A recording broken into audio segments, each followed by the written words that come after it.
The harsh afternoon sun beat down on Victoria Evans as she stepped off the stagecoach, her hand clutching a wrinkled letter that would change her life forever. She had traveled over 2,000 miles to marry a man she'd never met, but whose written words had captured her heart, or so she believed. Montana Territory, 1876. The small frontier town of Willow Creek sprawled before her. Nothing like the grand descriptions she'd read in the newspaper advertisements. Victoria adjusted her worn traveling dress and took a deep breath, scanning the crowd for the face of Jonathan Willis, the man who had supposedly placed the mail order bride advertisement to which she had responded. No one stepped forward. The stagecoach driver tossed her single trunk onto the dusty ground. "Good luck to you, miss," he said with a tip of his hat before climbing back up to his seat and snapping the reins. Victoria stood alone, her heart pounding. After 6 months of correspondence, she'd sold everything she owned in Boston to come west. At 22, she'd been facing a life as a spinster seamstress, working her fingers to the bone for pennies. The letters from Montana had promised a different life, a home, security, maybe even love someday. "Miss Evans?" A deep voice called from behind her. Victoria turned, hope rising in her chest. A tall man approached, his face weathered by sun and wind, stubble covering a strong jaw. His clothes were dusty but well kept, and he removed his hat as he drew near, revealing dark hair with hints of copper when the sunlight caught it. "Yes," she replied, her voice barely above a whisper. "Are you Mr. Willis?" The man's green eyes darkened. "No, madam. Name's Kieran McAllister. I own the ranch next to Willis's place." He cleared his throat. "I'm afraid I have some difficult news." Victoria's stomach dropped. "What news?" "Jonathan Willis passed away 3 weeks ago. Influenza?" Kieran McAllister looked genuinely sorry to be delivering this news. Nobody knew he was expecting a bride. The ground seemed to sway beneath Victoria's feet. Dead? How could he be dead? And what was she to do now, alone in a frontier town with less than $10 to her name? "I don't understand," she whispered. "I've been writing to him. I received a letter just 2 weeks ago." Kieran's brow furrowed.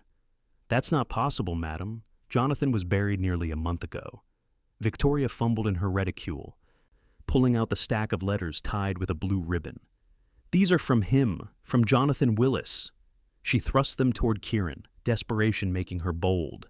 Kieran hesitated before taking the letters. He opened the top one, his eyes scanning the page. Victoria watched his expression shift from confusion to something unreadable. "Miss Evans," he said slowly, "this isn't Jonathan's handwriting." "What?" She snatched the letter back, staring at the now familiar script. "What do you mean? Who wrote these then?" Kieran replaced his hat, shifting uncomfortably. "I believe those letters came from his brother, Kyle Willis." "His brother? I don't understand." Victoria's voice trembled. "Kyle Willis is a no-good scoundrel who disappeared from these parts 6 months ago after gambling away what little he owned. Must have taken his brother's identity too." Kieran stopped, apparently realizing the implications of what he was about to say. "To what, Mr. McAllister?" Victoria demanded. "To lure unsuspecting women west," he finished quietly. "You wouldn't be the first mail-order bride to arrive here, only to find the man who sent for her isn't who she thought." Victoria felt the blood drain from her face. "You're telling me I've been corresponding with an imposter, that I sold everything I owned, traveled thousands of miles, to marry a man who doesn't exist?" "I'm sorry, Miss Evans." Kieran looked genuinely troubled. Victoria's eyes burned with unshed tears, but she refused to break down in front of a stranger. "Where is this Kyle Willis now?" "Last I heard, he was in San Francisco. Ran off with a saloon girl and a considerable sum of money that wasn't his." Victoria swallowed hard, fighting the rising panic. "I see." She glanced around the dusty street, suddenly aware of curious onlookers. "Is there a hotel where I might stay while I figure things out?" "There's Mrs. Landry's boarding house." Kieran hesitated, then added, "But it's $8 a week and no credit extended." $8. That would leave her with less than $2 to her name. Victoria straightened her spine. "I'll find work." Kieran studied her for a long moment, taking in her delicate hands and fine, if somewhat dusty, clothes. Jobs for ladies are scarce in Willow Creek. There's the school, but they've got a teacher. The mercantile sometimes needs help, and there's always the saloon. He said the last word reluctantly. Victoria lifted her chin. I'm a skilled seamstress, Mr. McAllister. I'm sure someone in this town needs clothes made or mended. Kieran nodded slowly. Let me help with your trunk at least. As they walked toward the boarding house, Victoria tried to make sense of her situation. The letters, those beautiful, thoughtful letters that had convinced her to leave everything behind, had been a lie. Or had they? Someone had written them. Someone had shared their hopes and dreams, had responded to her own heartfelt confessions. Had this Kyle Willis truly been playing a cruel joke, or was there more to the story? Kieran watched Victoria from the corner of his eye as they walked. She moved with a quiet dignity despite the obvious shock and distress she was feeling. He'd seen mail-order brides come to Willow Creek before some found happiness, others heartbreak. But something about Victoria Evans stirred an unfamiliar protective instinct in him. When they reached Mrs. Landry's boarding house, a stern-looking older woman opened the door before they could knock. Another one? Mrs. Landry asked, eyeing Victoria critically. Let me guess, came to marry some man who's either dead, married already, or vanished. Victoria paled but held her ground. I can pay for a week's lodging up front, Mrs. Landry. The older woman's expression softened slightly. Well, come in then. I've got one room left at the back. It's small, but it's clean. Kieran carried Victoria's trunk inside and up a narrow staircase. The room was indeed small, just enough space for a bed, a washstand, and a hook on the wall for clothes. Through the single window, the mountains were visible in the distance. Thank you for your assistance, Mr. McAllister, Victoria said formally as he set down her trunk. Kieran hesitated at the door. Miss Evans, I knew Jonathan Willis well. He was a good man. Would have made a good husband. He twisted his hat in his hands. His ranch is sitting empty now. His sister's husband is coming from Ohio to claim it, but they won't arrive for at least a month. In the meantime, I've been looking after the place. I appreciate you telling me about him, Victoria replied, uncertain why Kieran was sharing this information. What I'm trying to say is, I know Jonathan's correspondence, all his business dealings, and those letters. He gestured to her reticule where she'd returned the precious bundle. Those don't sound like Kyle Willis. Kyle's a drunkard and a gambler. He can barely string 2 sentences together when sober, let alone write the kind of letters you described. Victoria frowned. Then who wrote them? Kieran shook his head. I don't know, madam, but I aim to find out. In the meantime, I'll ask around town, see if anyone needs sewing done. He paused. Will you be all right? The concern in his voice nearly broke her composure. I've come this far, Mr. McAllister. I'll manage. After Kieran left, Victoria sat on the edge of the narrow bed and finally allowed herself to cry. Her dreams of a new life, a husband, a home of her own. Perhaps children someday had evaporated like morning dew. The realization that she'd been corresponding with a stranger who had deceived her was almost too much to bear. Yet, as she reread the letters that evening by candlelight, something didn't add up.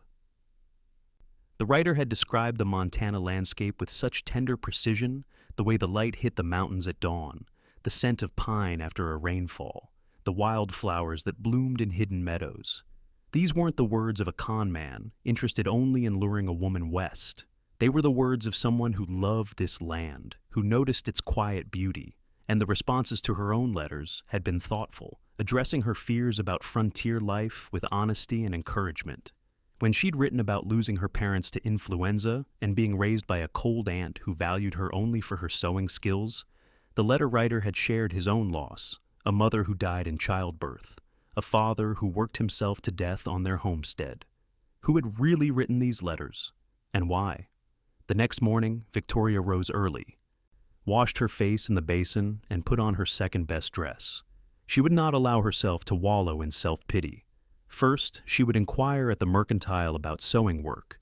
Then, perhaps she would visit the Willis Ranch. Maybe there, among Jonathan Willis's possessions, she might find a clue about who had been writing to her. The mercantile owner, Mr. Simmons, listened politely to Victoria's inquiry, but shook his head. Most folks here do their own mending, Miss Evans, or their women folk do it for them.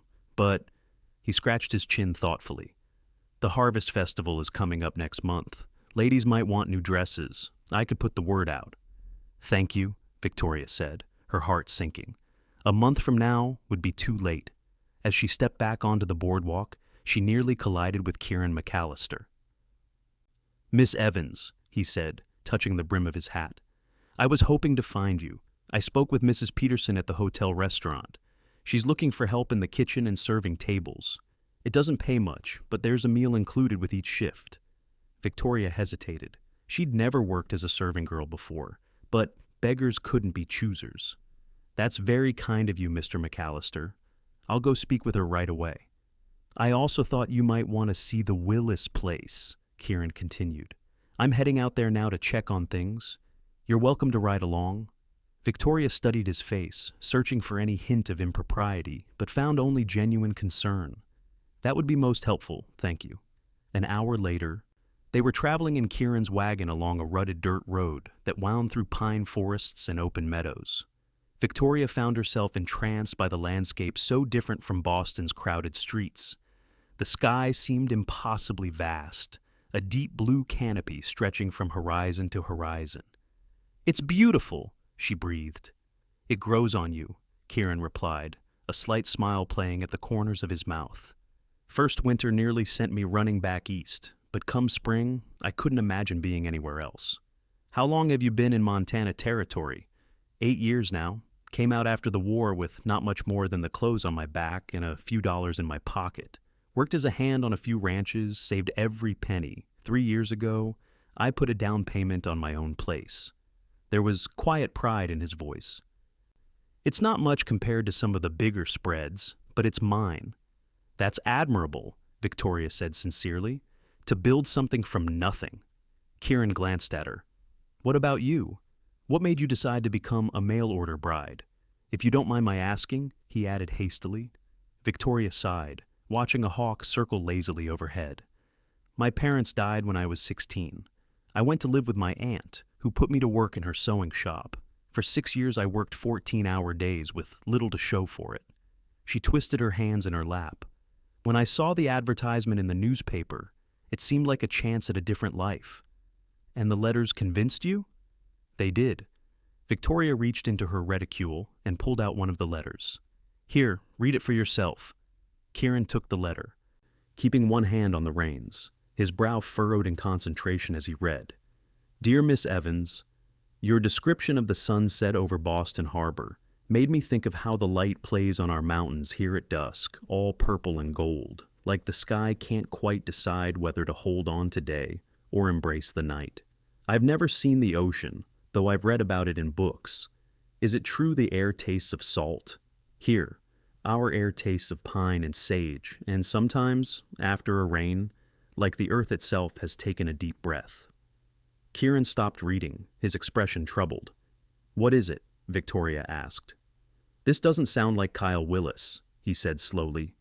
But it doesn't sound like Jonathan either. Jonathan was a good man, straightforward and honest, but he wasn't poetic. He wouldn't have noticed the taste of the air after rain. Victoria took the letter back, confused. Then who wrote it? Before Kieran could answer, they crested a hill, and the Willis Ranch came into view. It was modest, but well-kept, a small cabin with a covered porch, a barn, a corral with several horses, and a chicken coop. Beyond the buildings, fenced pastures stretched toward distant foothills. It's lovely, Victoria said softly. Kieran nodded. Jonathan worked hard on this place, started with nothing, just like me. He guided the wagon into the yard and set the brake. I've been coming by every few days to check on the livestock and make sure everything's in order for when his sister's family arrives. As Victoria climbed down from the wagon, she felt a strange sense of familiarity, as if she'd been here before. The writer of those letters had described this place in such detail, the way the morning glory climbed the corner post of the porch, the windbreak of tall pines to the north that kept the worst winter winds at bay, the creek that ran along the eastern edge of the property where trout flashed silver in the shallows. Would you like to see inside? Kieran asked, gesturing to the cabin. Victoria nodded, following him up the porch steps. The cabin was simple but comfortable, a main room with a stone fireplace, a small kitchen area, a table with 4 chairs, and a rocking chair by the hearth. A door at the back presumably led to a bedroom. Jonathan was a decent carpenter, Kieran explained, running his hand along the mantel.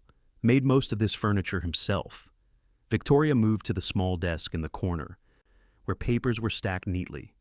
"May I?" she asked, gesturing to the papers. Kieran hesitated, then nodded.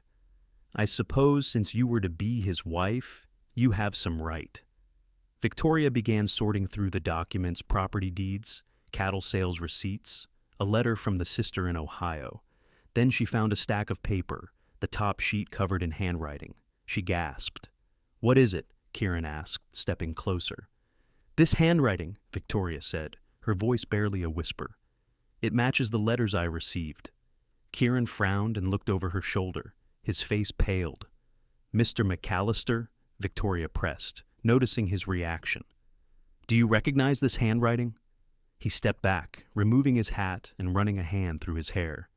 "Yes, madam, I do." "Whose is it?" Victoria demanded. Kieran met her eyes, his expression a mix of guilt and resignation. "It's mine, Miss Evans." Victoria stared at him, uncomprehending. "Yours? But that would mean—" "I wrote those letters," Kieran admitted, looking as if each word pained him. "All of them." Victoria felt as if the floor had dropped out from beneath her. "But why? Why would you pretend to be Jonathan Willis?" Kieran sank into a chair, still clutching his hat. "I didn't start out meaning to deceive anyone. Jonathan was my friend.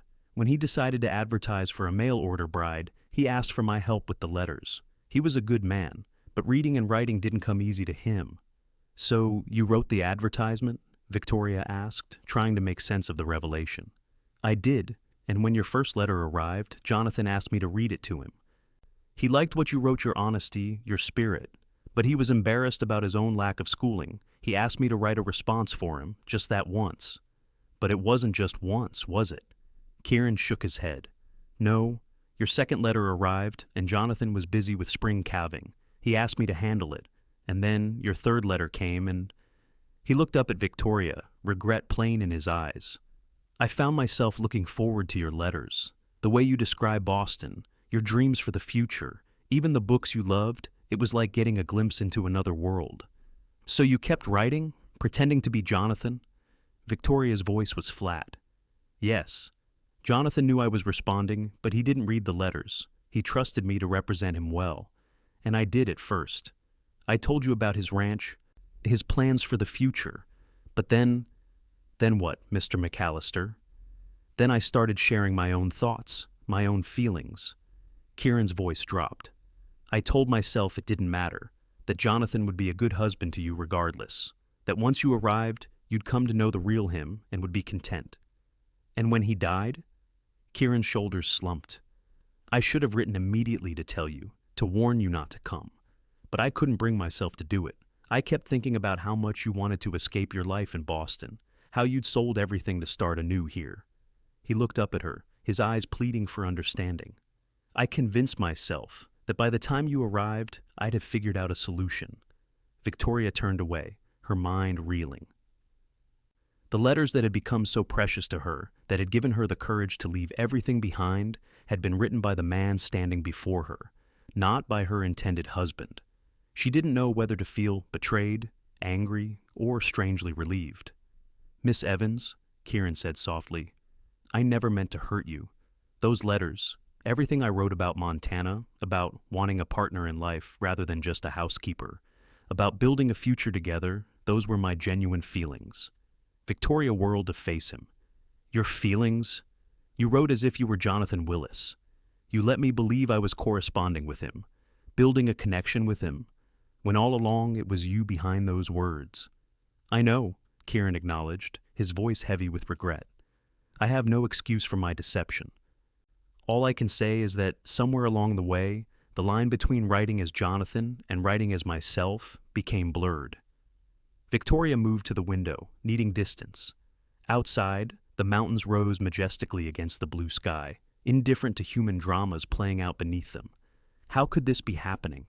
She'd traveled all this way, burning her bridges behind her, only to discover that the man whose words had captured her heart wasn't the man she'd come to marry, and the man she had come to marry was dead. "I should take you back to town," Kieran said quietly. Victoria nodded, not trusting herself to speak. The ride back was silent, each lost in their own thoughts. When they reached Mrs. Landry's boarding house, Kieran helped Victoria down from the wagon. "I truly am sorry, Miss Evans," he said, his voice low. "If there's anything I can do to make amends—" "I think you've done quite enough, Mr. McAllister," Victoria interrupted, her voice tight with controlled emotion. "Good day." She turned and walked into the boarding house without looking back, her shoulders straight despite the weight of disappointment bearing down on her. The following days passed in a blur for Victoria. She secured the job at the hotel restaurant, working from dawn until late afternoon, serving meals to travelers and local businessmen. The work was exhausting, her feet ached constantly, and the pay was barely enough to cover her room at Mrs. Landry's, but it kept her too busy to dwell on her predicament. Mrs. Peterson, the hotel restaurant manager, was a kind woman who quickly recognized Victoria's intelligence and refinement. "You're not meant for serving tables, Miss Evans," she said one evening as they cleaned up after the dinner rush. "A lady like you should be running her own household." "Life doesn't always go according to plan," Victoria replied, wiping down the last table. "No, it surely doesn't," Mrs. Peterson agreed. "But sometimes the detours lead us exactly where we're meant to be." Victoria mulled over these words as she walked back to the boarding house in the gathering dusk. She hadn't seen Kieran McAllister since that day at the Willis Ranch, though she'd heard he'd been in town several times. Was he avoiding her? The thought shouldn't have bothered her, but it did. Despite her anger at his deception, she couldn't deny that the person who wrote those letters had touched something deep within her. The way he described the land, his hopes for the future, his thoughtful responses to her own fears and dreams, those weren't the words of a callous deceiver, but of a man with a genuine soul. As Victoria approached Mrs. Landry's, she noticed a package on the porch with her name on it. Inside, she found a bundle of fabric fine calico in a deep blue that would complement her eyes, enough for a new dress and a note. "Miss Evans," it read in the now familiar handwriting. "Mr. Simmons mentioned you were looking for sewing work. Mrs. Johnson at the Peterson homestead needs a dress for her daughter's wedding next month. She's willing to pay $5 if you can have it done by then. I've taken the liberty of purchasing the fabric. Consider it recompense for some small part of my deception. K.M." Victoria ran her fingers over the beautiful fabric. It was a thoughtful gesture, but it did little to address the larger issue of trust that had been broken. Still, $5 would give her breathing room, a chance to save a little money while she figured out her next move. The following Sunday, Victoria attended services at the small church in Willow Creek. She sat near the back, conscious of curious glances from the townspeople. News traveled fast in small communities, and everyone knew by now about the mail order bride who'd arrived to marry a dead man. As the congregation filed out after the service, Victoria found herself face to face with Kieran McAllister. "Miss Evans," he said with a slight bow, "I hope you're well." "As well as can be expected, Mr. McAllister," she replied stiffly. He cleared his throat. "Did you receive the fabric and the message about Mrs. Johnson?" "I did." "Thank you." Victoria hesitated, then added, "It was thoughtful of you to arrange the work for me. It was the least I could do." Kieran shifted uncomfortably. "Miss Evans, I wonder if you might permit me to call on you properly. There's more I'd like to explain, if you're willing to hear it." Victoria considered his request. Part of her wanted to refuse, to hold on to her righteous anger. But another part, the part that had been moved by those letters, was curious. "Very well, Mr. McAllister. You may call on me this evening at Mrs. Landry's, 6 o'clock. Relief washed over his features. "Thank you. I'll be there." That evening, Victoria changed into her best remaining dress after her shift at the restaurant. She told herself it was merely a matter of propriety to receive a caller looking her best. Not any particular concern for Kieran McAllister's opinion of her appearance. Mrs. Landry raised an eyebrow when Victoria informed her she was expecting a visitor, but merely said, "You can use the parlor. I'll be in the kitchen if you need anything." Her tone suggested she didn't entirely approve, but wasn't going to interfere. At precisely 6 o'clock, Kieran arrived, hat in hand, wearing a clean shirt and his best coat. His hair was damp, as if freshly washed, and he'd trimmed his beard. Victoria led him into the small parlor, where they sat in awkward silence for a moment. "Thank you for agreeing to see me," Kieran finally said. "You said you had more to explain," Victoria prompted. Kieran nodded, twisting his hat in his hands. "I wanted to tell you about Jonathan, the real Jonathan, not just the man in the letters." "I'd like to hear about him," Victoria admitted. After all, she had agreed to marry the man. "Jonathan Willis was my friend for 6 years," Kieran began. "He came west a year before I did, staked his claim, and started building that ranch from nothing. He worked harder than any man I've ever known, honest to a fault, loyal to his friends, and fair in his dealings." Victoria listened as Kieran painted a picture of Jonathan Willis, a simple man who loved the land, who dreamed of building a legacy, who wanted a family, but had been too shy to court any of the few eligible women in the territory. "Why did he decide to advertise for a mail-order bride?" she asked. "He was lonely," Kieran said simply. "Winter nights are long out here. He wanted someone to share his life with, someone to talk to over supper, someone to build a future with." He paused. "When your first letter arrived, he was excited. Said you sounded like a lady with spirit and sense. He kept that letter in his pocket for days, reading it over and over."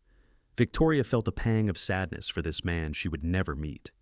"And then he asked you to respond for him." "Yes, he was embarrassed about his handwriting and spelling. Said a fine Boston lady like yourself deserved better than his chicken scratches." Kieran's mouth twisted in a rueful smile. "I should have encouraged him to write himself, spelling mistakes and all, but I offered to help, just that once. And then it became more," Victoria finished for him. Kieran nodded, his expression somber. "I've been asking myself why I continued the deception, especially after his death. The truth is, Miss Evans, I found myself looking forward to your letters more than I care to admit. The way you described your life in Boston, your dreams for the future, it was like getting to know someone from the inside out." "But it wasn't fair," Victoria said softly. "I thought I was getting to know my future husband." "I know," Kieran acknowledged. "And when Jonathan died, I should have written immediately to tell you not to come, but I couldn't bring myself to disappoint you." He met her eyes directly.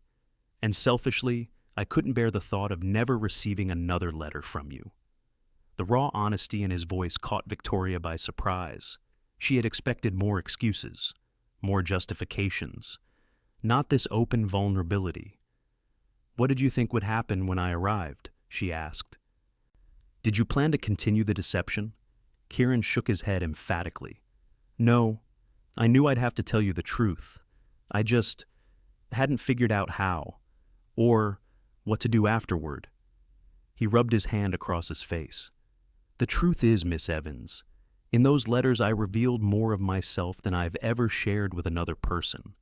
And the woman who wrote back, who shared her own hopes and fears so honestly, is someone I've come to care for deeply, even though we'd never met face to face." Victoria felt her cheeks warm. It was disconcerting to realize that the connection she'd felt through those letters had been real, after all, just not with the man she'd expected. "Mr. McAllister," she said carefully, "I appreciate your honesty now, but you must understand that your deception has left me in an impossible situation. I've come west to marry a man who no longer exists, and I have no means to return east even if I wish to. I understand," Kieran said, leaning forward earnestly, "and I want to make it right, if I can. I've spoken with Reverend Taylor. The church has a fund to help people in difficult circumstances. They could assist with your return fare to Boston, if that's what you want." Victoria was surprised by his thoughtfulness. "That's very kind. I'll consider it." "There's something else?" Kieran continued, hesitation in his voice. "Jonathan's sister and her husband have written. They've decided not to come west after all. The journey is too difficult with their young children, and her husband has secured a better position in Ohio." He paused. "They've asked me to sell the ranch on their behalf." "I see," Victoria said, uncertain why he was sharing this information. "The thing is," Kieran went on, "that ranch represents Jonathan's life's work. Selling it to strangers who might not care for it as he did doesn't sit right with me." He took a deep breath. "I'd like to buy it myself, to add it to my own property. But I need a partner to make it work, someone with a good head for figures, someone who could handle the household while I managed the increased livestock. Victoria's eyes widened as she realized what he was suggesting. Mr. McAllister, are you proposing some sort of business arrangement? Not exactly. Kieran met her gaze steadily.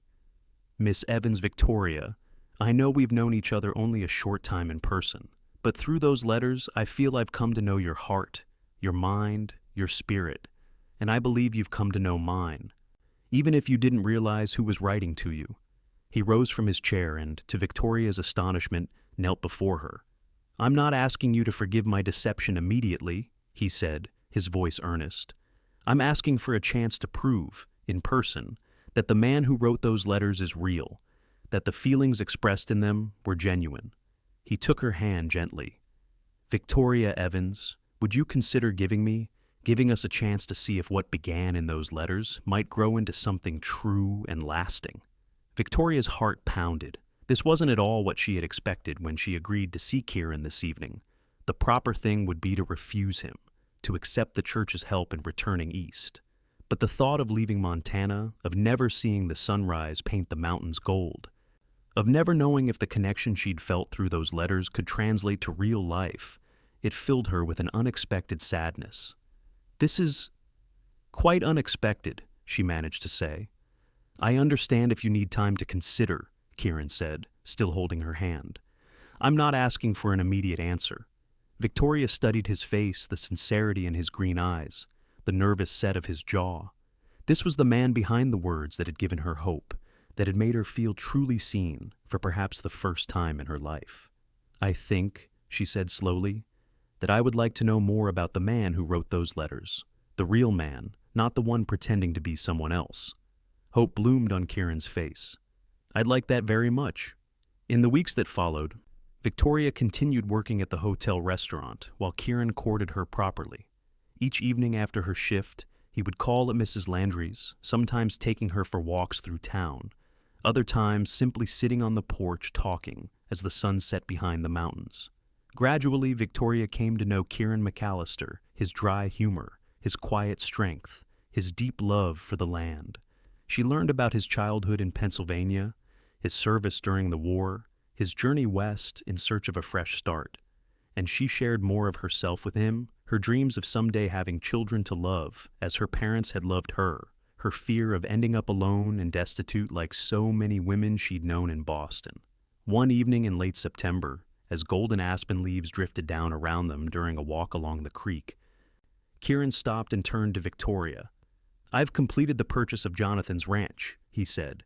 The papers were signed yesterday. That's wonderful news, Victoria replied sincerely. She knew how much it had meant to him to preserve his friend's legacy. I was thinking, Kieran continued, a hint of nervousness in his voice, that the cabin would make a fine home for a family. It needs a woman's touch, of course. Curtains at the windows, perhaps. Some flowers planted around the porch come spring. Victoria's heart skipped a beat. Are you asking me something, Mr. McAllister? Kieran took her hands in his. Victoria Evans, over these past weeks I've fallen more deeply in love with you than I ever thought possible. The woman in those letters captured my heart. And the woman standing before me now has only strengthened that feeling. He dropped to one knee, pulling a small ring from his pocket, a simple gold band with a small pearl. Would you do me the extraordinary honor of becoming my wife? Victoria looked down at him, this man who had deceived her and then done everything in his power to make amends, the man whose words had drawn her across a continent, whose heart she'd come to know through ink and paper before ever seeing his face. Yes, she said, joy bubbling up within her. Yes, I will marry you, Kieran McAllister. His face lit up with such happiness that Victoria couldn't help but laugh as he slipped the ring onto her finger and rose to embrace her. When his lips found hers, it felt like coming home, a home she hadn't known she was seeking until this moment. They were married 2 weeks later in the small church in Willow Creek, with what seemed like the entire town in attendance. The story of the mail-order bride who'd come to marry one man only to find love with another had captured the community's imagination, and everyone wanted to witness the happy ending. Mrs. Landry sniffed loudly during the ceremony, claiming afterward that she'd known all along they'd end up together. Mrs. Peterson beamed like a proud mother, having taken Victoria under her wing during her time at the restaurant. Even Mr. Simmons closed the mercantile early to attend, bringing a bolt of white lace as a wedding gift. As Victoria and Kieran exchanged vows, she thought of the strange twist of fate that had brought her to this moment. If Jonathan Willis hadn't placed that advertisement, if Kieran hadn't written those letters, if circumstances hadn't conspired to bring her west under false pretenses, she would never have found this love, this partnership, this life that now stretched before her full of promise. That night, as Kieran carried her across the threshold of the cabin that was now their home, Victoria felt a sense of rightness settle over her. On the desk in the corner sat a new stack of writing paper and a bottle of ink Kieran's wedding gift to her. "I thought," he said, following her gaze to the desk, "that perhaps you might like to write to your friend in Boston, to let her know you found happiness here." Victoria turned in his arms, touched by his thoughtfulness. "I will, and I'll tell her that sometimes letters addressed to the wrong man can still find their way to the right heart." Kieran smiled, drawing her close. "I'll be eternally grateful that yours found mine." As winter gave way to spring and spring to summer, Victoria and Kieran built their life together on the combined ranches. Victoria planted a garden behind the cabin, growing vegetables for their table and flowers for beauty's sake. Kieran expanded the herd, hiring 2 hands to help with the increased workload.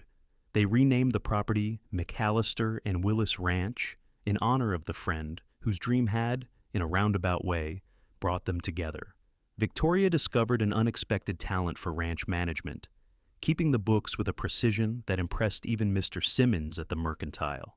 She organized the supplies, planned improvements to the buildings, and still found time to sew dresses for the ladies in town who sought her skills. In their second year of marriage, as summer faded into autumn, Victoria shared the news they had both been hoping for. They were expecting a child in the spring.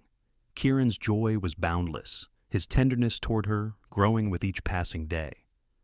"I was thinking," Victoria said one evening as they sat on the porch watching the sunset paint the mountains in shades of the pink and gold, "if it's a boy, we might name him Jonathan." Kieran took her hand, bringing it to his lips. "I'd like that very much. And if it's a girl," Victoria continued, resting her other hand on her still flat stomach, "perhaps Rose, after my mother." "Jonathan or Rose," Kieran mused. "Either way, the child will be loved beyond measure." Victoria leaned against her husband's shoulder, contentment washing over her. "Do you ever think about how strange it is? The path that brought us here? All those letters written to the wrong man? Or perhaps," Kieran said softly, "written to exactly the right man, just not the one either of us expected." Victoria smiled, watching as the first star appeared in the darkening sky. "I'm glad I followed those letters west, even if they led me on a different journey than I anticipated. And I'm glad I wrote them," Kieran replied, his arm tightening around her shoulders, "even if I had to face your justified anger before earning your love." As night settled over the Montana landscape, Victoria reflected on the unexpected turns her life had taken. She had come west seeking security and perhaps companionship, but had found a deep and abiding love. She had lost one dream, only to discover a better one waiting. In the spring, their son was born, Jonathan McAllister, with his father's green eyes and his mother's determined spirit. As Victoria held her child in the home she'd made with Kieran, she knew with absolute certainty that those letters, misaddressed as they were, had guided her precisely where she was meant to be. 3 years later, as Victoria sat at the desk, writing a letter to her friend in Boston, while young Jonathan played at her feet, and their infant daughter Rose slept in the cradle beside her, Kieran came in from checking the herd. His face was wind-burned from the crisp autumn air, his smile warm as he bent to kiss her. "What are you telling Sarah this time?" he asked, glancing at the half-written letter. "About how the aspens have turned golden, about Jonathan's new habit of collecting interesting rocks, about how Rose has your dimple when she smiles." Victoria set down her pen. "About how full my heart is, here with you and our children." Kieran knelt beside her chair, gathering both her and Jonathan into his embrace. "Who would have thought that my poor attempt to help a friend would lead to all this happiness?" Victoria touched his face gently. "Perhaps the letters knew better than we did where they needed to go." "Perhaps they did," Kieran agreed, lifting Jonathan into his arms and extending his other hand to Victoria. And I, for one, am grateful for their wisdom. Together, they stepped onto the porch to watch the sunset, a family built on words that had found their way to the right heart after all.